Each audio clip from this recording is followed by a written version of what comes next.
Okay, in this video we will construct some DFAs for some given languages. So let's look at the first example. Yeah, again, starting with the simple examples and doing the more complicated later. Let's start with a language that contains just the empty string, yeah? And notice this is a language that contains one word. This is not the empty language. It's a language that contains one word, which is the empty word.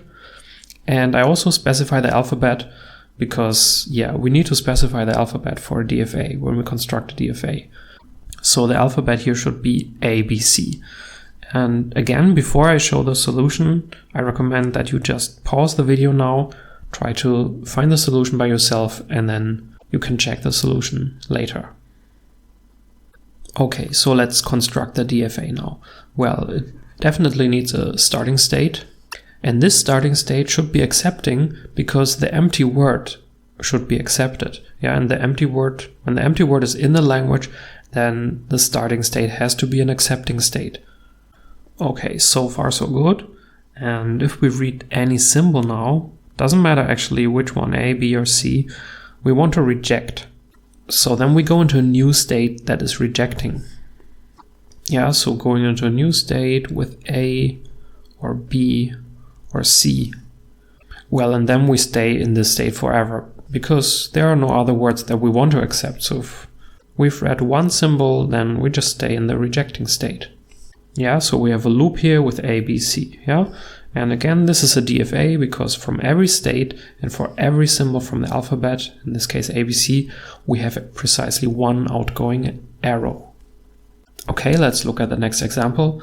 Given the language that consists of the strings W from AB star, such that W doesn't contain the sequence BB, yeah?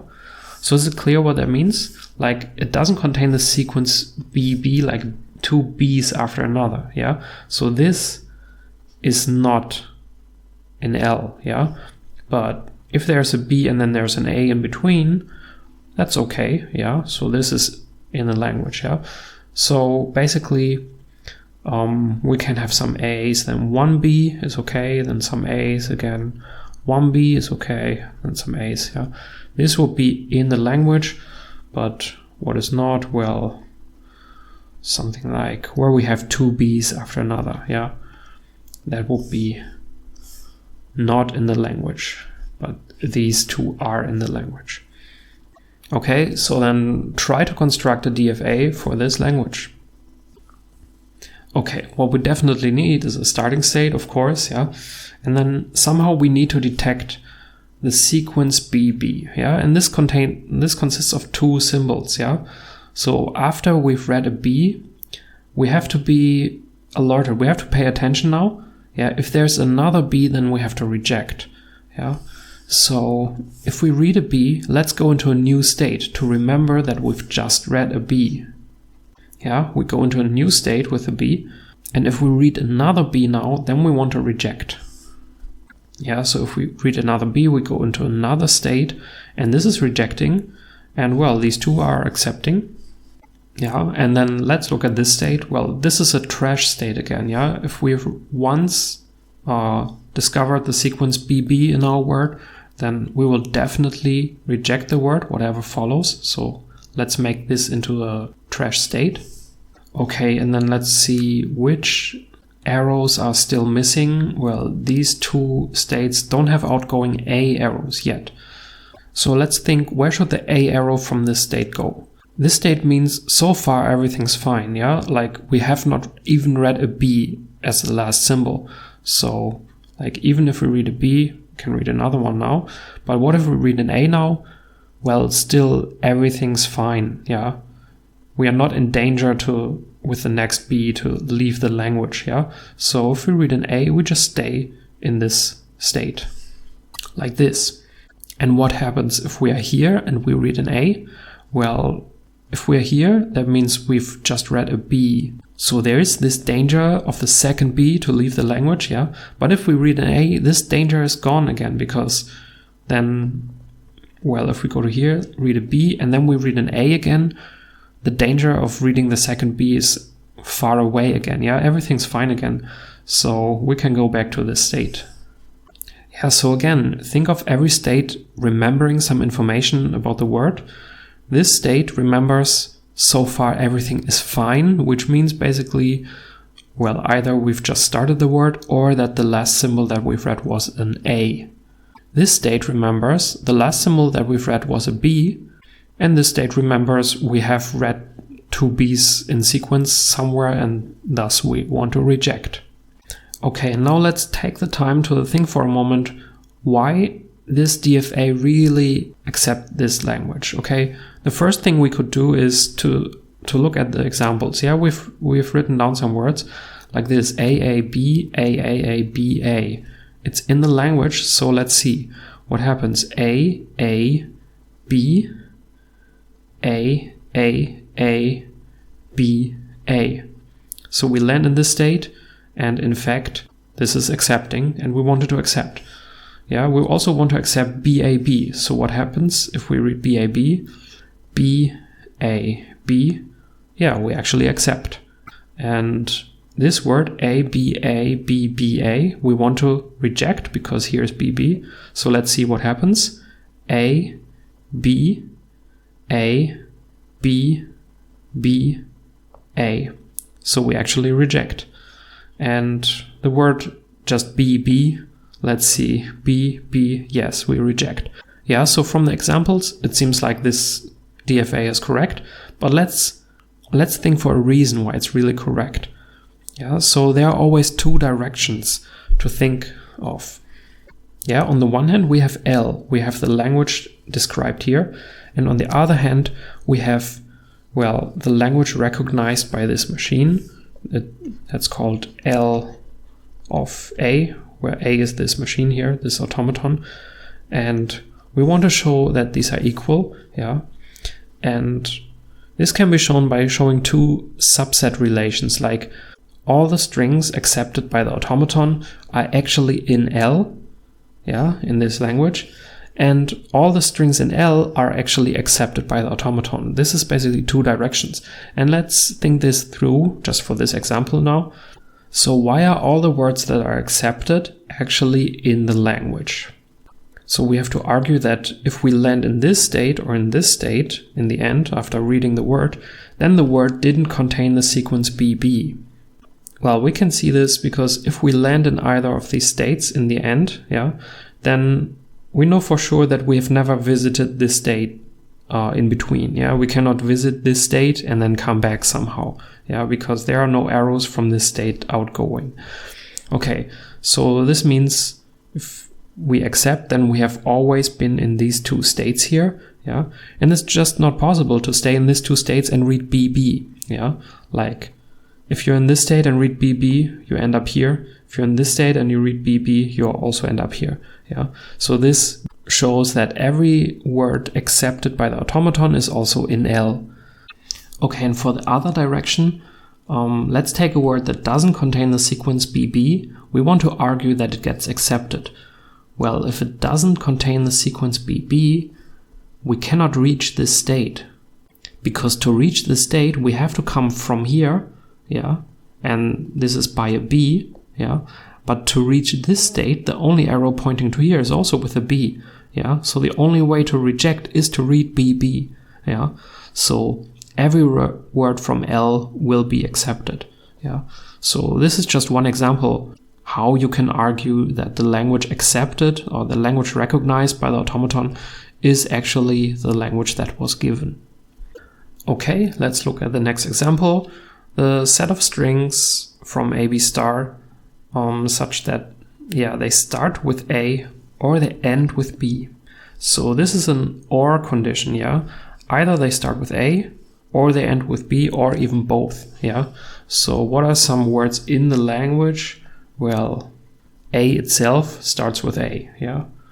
Or like AABA, it starts with A. Yeah, everything that starts with A is in the language. Also, just the word B, well, it doesn't start with A, but it ends with B, yeah? So this is also okay, yeah? It ends with B, it will also be accepted. Yeah, so these words are in the language, but what is not in the language?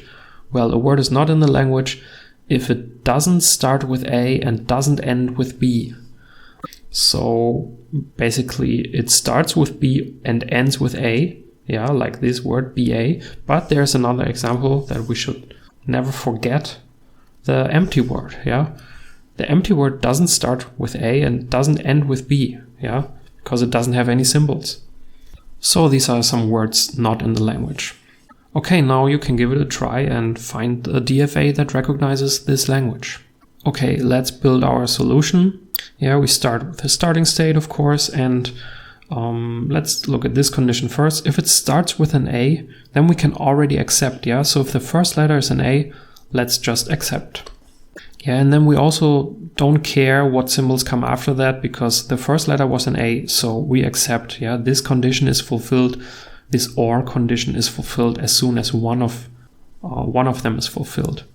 So this is kind of the opposite of a trash state, yeah? It's a state that is accepting and all the arrows are pointing to itself, because we know we will accept no matter what follows now. Okay, now we have to make sure that in all other cases, yeah, if our word doesn't start with A, well, then it starts with B, but then we have to make sure that it also ends with B to accept it. So if we start with a B, we go into a new state, and that state should be accepting, because if the word is just B, then we want to accept already, because then it also ended with B. But now we will need another rejecting state in case we read an A now, yeah, because BA should not be accepted. Okay, and you can think of these two states as remembering what was the last symbol, yeah? Well, this state remembers the last symbol was a B, and this state remembers the last symbol was an A. So this is accepting, this is rejecting, and whenever we are in these two states and we read a B, we want to go to here, and whenever we are in one of these two states and we read an A, we want to go to here. So we add an A loop here, a B loop here, and an arrow pointing back from here to here with a B. Yeah, now you could check again those examples that we've thought of before. Will all these words get accepted and all these rejected? I leave that to you. I will not do this now. I just want to mention again, what is the information that every state remembers here, yeah? So this state remembers the word just started. We haven't read anything. So we want to reject because the empty word is not contained in the language. Yeah. This remembers the word started with an A, so we want to accept no matter what. And these two states, they both remember the word started with a B. Yeah, see, we only get into this component here of these two states if we started with a B. And moreover, they remember what was the last symbol. Yeah, so this state remembers the word started with a B and the last symbol we've read was a B. And this state remembers the word started with a B and the last symbol that we've read was an A. Okay, now let's do one last example that's quite complicated but very interesting in my opinion.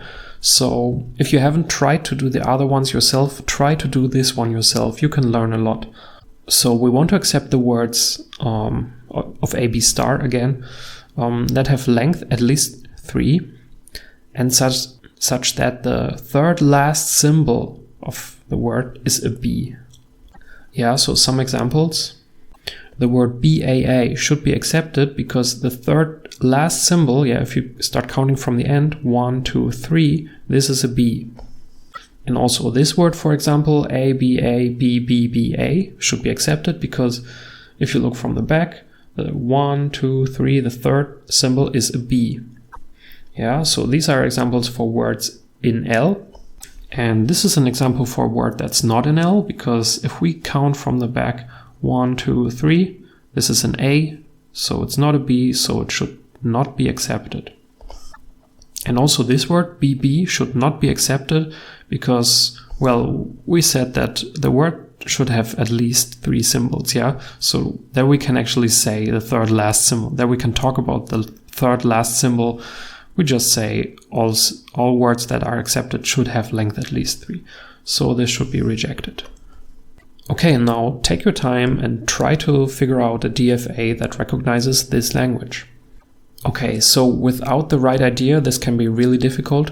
So I'm going to tell you the idea first, yeah? This time, we will really use the states to remember some specific information about the word that we've read so far, and that is, we will remember the whole last 3 symbols that we've read in the state.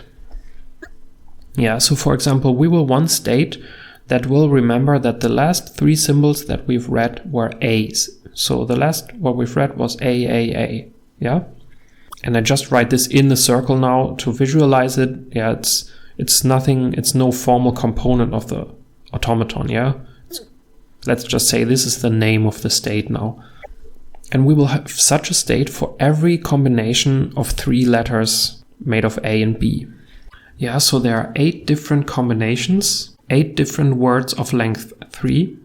And for every one of those combinations, we have one state that remembers the last 3 letters that we've read was this combination.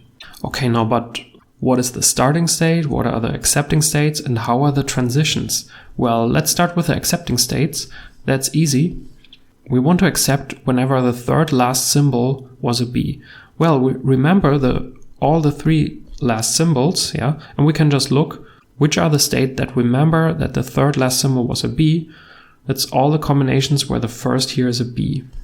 So these 4 states are accepting and the other 4 are rejecting.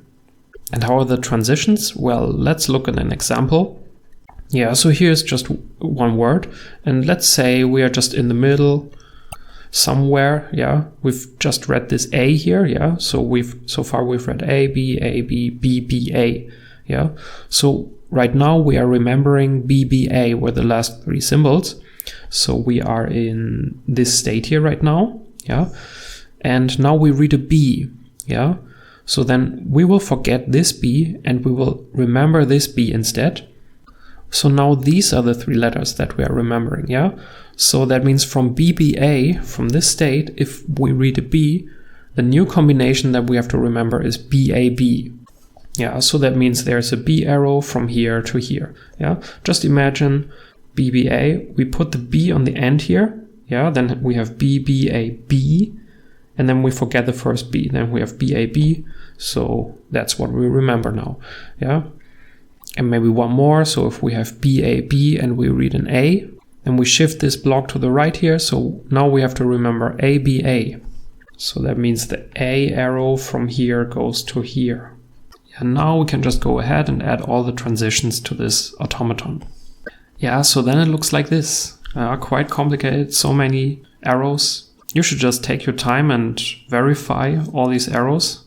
So then the last remaining question is, what is the starting state? Well, it turns out what we can do here, we can just set this as the starting state that remembers AAA.